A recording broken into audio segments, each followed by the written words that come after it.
بسم الله الرحمن الرحيم الحمد لله رب العالمين وأفضل الصلاة وأتم التسليم على سيد الأولين والآخرين وخاتم النبيين ورحمة الله للعالمين سيدنا وحبيبنا محمد وعلى آله وأصحابه أجمعين أما بعد.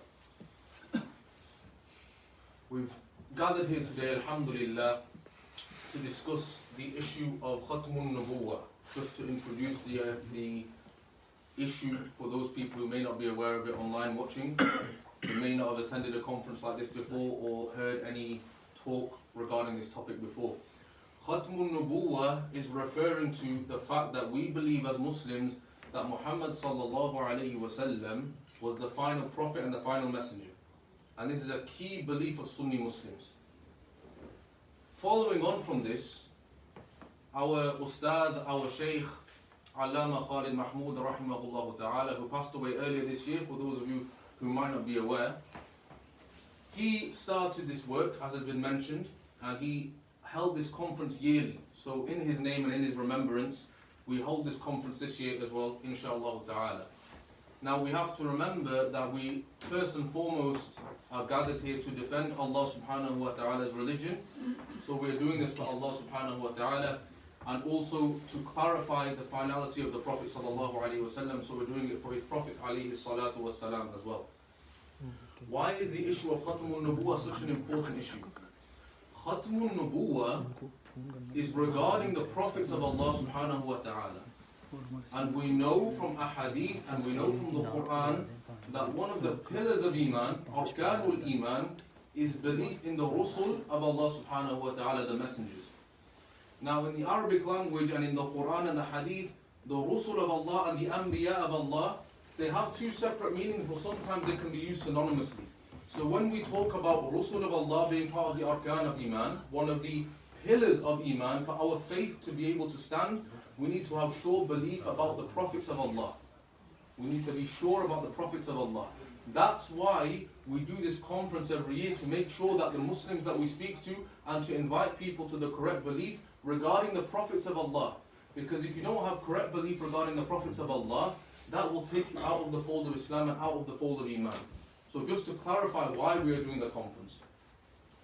Allah subhanahu wa ta'ala said in the Quran that the believers say, لا نفرق بين أحد من رسله, that we do not differ from any of the messengers of Allah subhanahu wa ta'ala. Meaning we don't deny one and we don't believe in another one, we don't mix and match. Whatever Allah subhanahu wa ta'ala has said, whoever He has sent as prophets and messengers, we believe in all of them. Meaning if you did ahad, one of them, you took one of the prophets out and said, I don't believe in this prophet, or you add one in and say, I believe in this prophet who isn't really a prophet, your iman is gone. You're no longer from the mu'minun that Allah subhanahu wa ta'ala described in the Quran. So this is the importance of the issue first. Secondly, we need to talk about what is the qualities of a prophet. How do we know who a prophet is? There are certain conditions which Allah subhanahu wa ta'ala has put for the prophets that He has sent to humanity. Alayhimus salatu wassalam. Allah subhanahu wa ta'ala said in the Quran that Allah subhanahu wa ta'ala has sunnahs. So usually we use the word sunnah for the actions of the Prophet sallallahu alaihi wasallam, but in reality, linguistically, the word sunnah just means a way of doing something. And Allah subhanahu wa ta'ala mentions sunnatullah in the Quran, the sunnah of Allah. Allah subhanahu wa ta'ala says in Surah Al-Ahzab, ما كان على النبي من حرج فيما فرض الله له سنة الله في الذين خلوا من قبل. That Allah subhanahu wa ta'ala has not put any blame or any restriction on the Prophet sallallahu alaihi wasallam regarding what Allah subhanahu wa ta'ala has made fard for him, alayhi salatu wassalam. This is the way of Allah subhanahu wa ta'ala with regards to the people who have come before. So Allah mentions the Prophet alayhi salatu wasalam, then Allah subhanahu wa ta'ala mentions the sunnah of Allah with regards to the Prophet alayhi salatu wasalam. So we know Allah subhanahu wa ta'ala has a sunnah regarding the prophets. We call this sunnatullahi fil anbiya, the way of Allah subhanahu wa ta'ala with regards to the Prophets alayhi salatu wasalam. So now we have criteria where we can judge who is a prophet and who is not a prophet.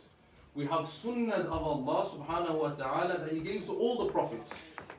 And we know that if you're going to be a prophet, if Allah has made you a prophet, you will have these criteria. What are these criteria? We will mention a few of these criteria, inshallah ta'ala. The first criteria is that Allah subhanahu wa ta'ala, when He sends a prophet, He needs to show the people who the prophet is sent to signs, miracles. Mu'jizat is what we call them in Arabic language. The prophet needs to have these signs. Allah subhanahu wa ta'ala said in the Quran, فَإِن كَذَّبُوكَ فَقَدْ كُذِّبَ رُسُلٌ مِّن قَبْلِكَ. If they are going to deny you, then they have denied the prophets that came before you. جَاءُوا بِالْبَيِّنَاتِ. They came with clear signs. The prophets that Allah subhanahu wa ta'ala sent came with clear signs. In the hadith of the Prophet sallallahu alayhi wa sallam, muttafaqun alayhi, mentioned Bukhari and Muslim, the Prophet sallallahu alayhi wa sallam tells us that مَا مِنَ الْأَنْبِيَاءِ نَبِيٌّ إِلَّا قَدْ أُعْطِيَ مِنَ الْآيَاتِ. There is no prophet which Allah subhanahu wa ta'ala has sent except he has been given certain signs, certain miracles, آمَنَ عَلَيْهِ الْبَشَرِ, that human beings believe in that prophet because of those signs, those mu'jizat, those miracles that the prophet comes with. The reason for people believing in him is because they see those signs. آمَنَ عَلَيْهِ الْبَشَرِ. And the Prophet sallallahu alayhi wa sallam was also given these signs as well. In the same hadith, the Prophet sallallahu alayhi wa sallam says that وَإِنَّمَا كَانَ الَّذِي أُوتِيتُهُ وَحْيًا أَوْحَاهُ اللَّهُ إِلَيْهِ. That the one that I have been given, the miracle that I have been given, is the wahi, the revelation which Allah subhanahu wa ta'ala gave me, meaning the Quran. The Quran is the miracle which Allah subhanahu wa ta'ala gave the Prophet sallallahu alayhi wa sallam, meaning the main miracle. There were other miracles as well, but the main one is the Quran. Now, Allah subhanahu wa ta'ala sent the Quran to the Prophet sallallahu alayhi wa sallam. Why? A question. What are the wisdoms? What are the wisdoms behind this? Imam al-Nawawi rahimahullah ta'ala explains in his book, Tadrib al-Rawi, that the Prophet sallallahu alayhi wa sallam has been chosen by Allah subhanahu wa ta'ala. وَخَصَّهُ بِالْمُعْجِزَةِ وَالسُّنَنِ الْمُسْتَمِرَّةِ. That Allah subhanahu wa ta'ala chose the Prophet sallallahu alayhi wa sallam with the miracle and the sunnah which is continuous. Meaning the other, and Imam al-Suyuti rahimahullah ta'ala explains this as well, that all the other mu'jizat of the Prophet alayhi salatu was salam, انقضت في وقتها. They all were over in the minute that they happened in. So when Musa alayhi salatu wasalam split the sea, that's not a continuous miracle. It happened for those people in that time. When Ibrahim alayhi salatu wasalam went into the fire, was unharmed. This was a miracle restricted by time. However, the Prophet sallallahu alayhi wasallam coming has been given the Quran, which is mustamirrun. It is continuous. Al-mustamirru i'jazuhu. Its miraculous nature is continuous. Why? The question comes. Because Allah subhanahu wa ta'ala gave the last prophet a miracle which will be continuous until the day of judgment. All the other prophets alayhimu salatu wassalam were given miracles that were in their time. In their time. Meaning people afterwards can't see those miracles anymore.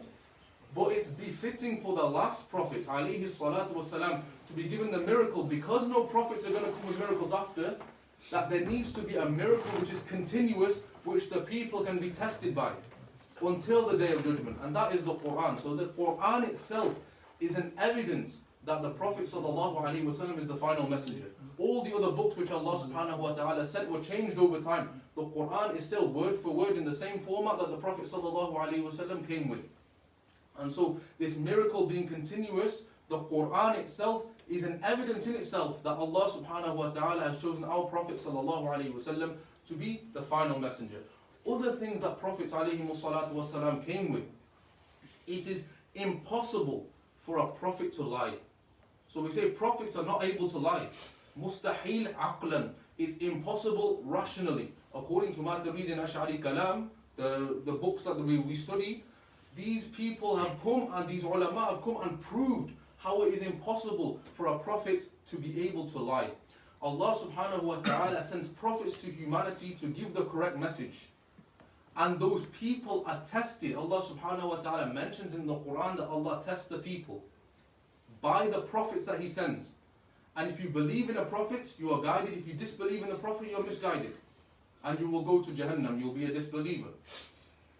For Allah subhanahu wa ta'ala, with Allah subhanahu wa ta'ala's adl, His justice, and Allah subhanahu wa ta'ala's sidq, His truthfulness, and Allah subhanahu wa ta'ala's rahmah, His mercy to humanity, it is impossible that Allah subhanahu wa ta'ala would send a prophet to test the people and to guide them thereby, and that prophet be able to lie.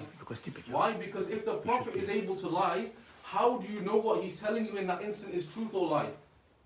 You can't know.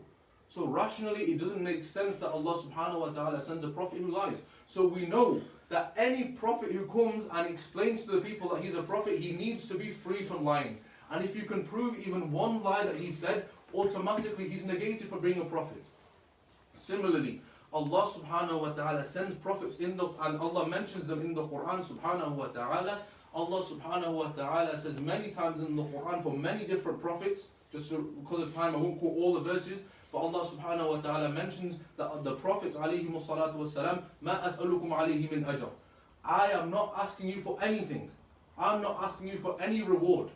Meaning the prophets alayhi salatu wassalam, all of them, without exception, will not ask for personal reward from the people. If you get one prophet or one claimant to be a prophet and he's asking for personal reward for himself, for his family members, from the people, give me money for what I'm doing or give me the reward for what I'm doing, then they are a liar. They can't be a prophet. It's impossible. Because these are the sunnah of Allah with regards to the prophets alayhi salatu wassalam.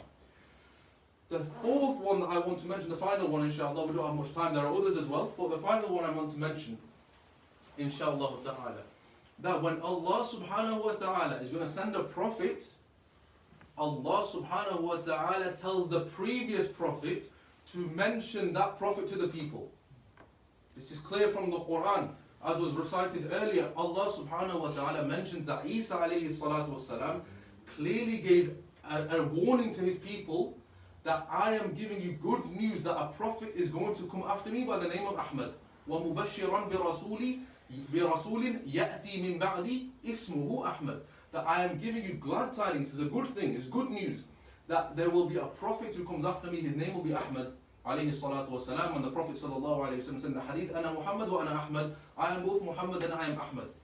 So Isa alayhi salatu wasalam warned the people that the Prophet sallallahu alayhi wa sallam was going to come. Ibrahim alayhi salatu wasalam mentioned in the Quran that he did a dua, meaning he knew that this prophet was going to come. رَبَّنَا وَبَعَثْ فِيهِمْ رَسُولًا. Oh Allah, send a prophet from amongst them, send a messenger to them, from amongst them. So Ibrahim alayhi salatu wasalam also mentioned that a prophet is going to come. Isa alayhi salatu wasalam mentioned a prophet is going to come. So whenever Allah subhanahu wa ta'ala is going to send a prophet, send a messenger, it's only right that the previous messenger has warned his people that a messenger is going to come. Some of the people who explain the seerah of the Prophet sallallahu alaihi wasallam, how did the Jews at the time of the Prophet sallallahu alaihi wasallam end up in Madinatul Munawwara? Madinatul Munawwara, in the middle of nowhere, away from the Jewish community. How did Jews end up there? Some of the historians mention that Musa alayhi salatu wasalam was told that a prophet is going to come to Medina, so he told his Jewish tribe to go to Medina and await that prophet and believe in him when he comes. That's how the Jews ended up there. There's no other explanation how Jews ended up in the middle of Arabia in Medina when there's no Jewish tribes around, there's no Jewish community around. They just ended up in Medina. There was none in Mecca. There was none in other places in Arabia at the time. They ended up in Medina. Why?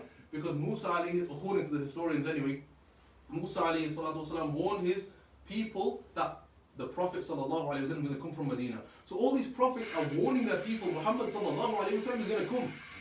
This is the sunnah of Allah that the Anbiya warn about the Prophet sallallahu alayhi wa sallam. Now I ask you, is there any warning that our Prophet sallallahu alayhi wa sallam gave for the people to come later, that a Prophet is going to come from amongst you? Is there any warning that we have today with the amount of hadith that has been preserved, with the Quran that we have preserved? Is there anywhere where the Prophet sallallahu alaihi wasallam said, wait for me or wait for a prophet at Qadian, or a prophet is going to come from Qadian, or a prophet named Ahmed or Mirza or anything is going to come? There's no evidence for this. Rather, what was the warning that the Prophet sallallahu alaihi wasallam gave? As was mentioned before as well, سيقول من أمتي 30 كذابون دجالون كلهم يزعم أنه نبي وأنا خاتم النبيين لا نبي بعدي. This is the warning we have. This is the warning that the Dajjals are going to come, the Kadhabs are going to come, all the way from Musaylim al-Kadhab, all the way from Al-Thaqaf as well, all the way until today we have people claiming to be prophets. All these have been mentioned by the Prophet sallallahu alaihi wasallam. And yet people will still believe in these prophets after we have been warned not to. This is the clear warning that the sunnah of Allah subhanahu wa ta'ala is that the prophets give warnings about what's going to happen. The other prophets gave warnings about our Prophet Muhammad sallallahu alayhi wasallam. Our Prophet sallallahu alayhi wasallam gave warnings about liars and dajjals that are going to come claiming to be prophets. The distinction is clear. It's clear for everyone to see. Now you just have to remember, you are going to be questioned on the Day of Judgment. What iman did you place? Where did you put your iman? Where did you put your faith? Did you believe what the Prophet sallallahu alayhi wasallam said, what the Quran mentions? Or did you follow your family members or your women?